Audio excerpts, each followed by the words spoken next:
नमस्कार दोस्तों, मैं हूं शिखा जायसवाल। बिहार में मॉनसून जब भी आता है कहर बनकर ही आता है। लोगों को कभी बाढ़ से परेशानी होती है तो कभी लोगों की जान चली जाती है। इन दिनों बिहार में कुछ ऐसा ही देखने को मिल रहा है।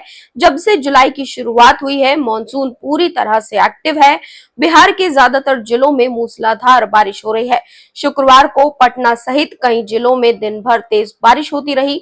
आकाशीय बिजली से जहानाबाद, वैशाली, नालंदा, बेगूसराय और भागलपुर में 11 लोगों की मौत हो गई। आज भी बिहार का मौसम ऐसा ही है। पटना स्थित आईएमडी के वैज्ञानिक एस.के. पटेल ने बताया कि आज बिहार में मेघ गर्जन, बिजली चमकने और पूरे बिहार में भारी बारिश की संभावना है। जहानाबाद में लगातार बारिश से NH-83 झील में तब्दील हो चुका है। लोगों को आने जाने में परेशानी हो रही है।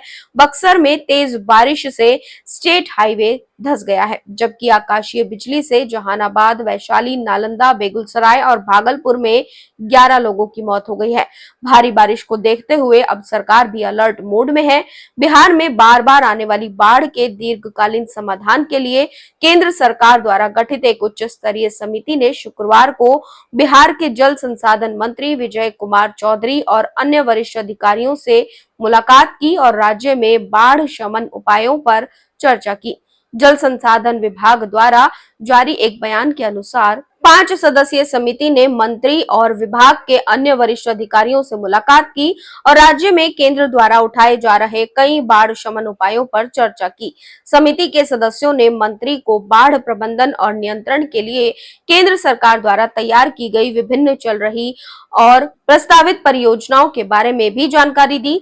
नदियों में गाद हटाकर बाढ़ को कम करने से संबंधित मुद्दों और बांधों के निर्माण की संभावना पर भी विस्तार से चर्चा की गई। बैठक में बिहार के 2 अन्य मंत्री अशोक चौधरी और विजेंद्र यादव भी शामिल हुए।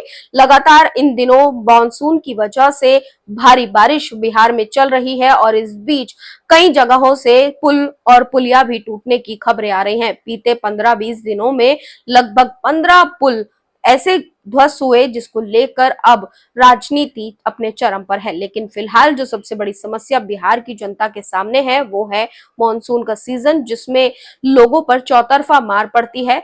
बिहार में भारी बारिश की वजह से बाढ़ भी आती है, जिसकी वजह से लोगों का जनजीवन भी अस्त व्यस्त हो जाता है, जिसको लेकर अब सरकार अलर्ट मोड पर है और दूसरी तरफ लोगों की जान भी जा रही है, चाहे वो बाढ़ में डूबने से हो या फिर आकाशीय बिजली गिरने से हो। इसीलिए मॉनसून जब भी आता है बिहार के लिए समस्या ही लेकर आता है।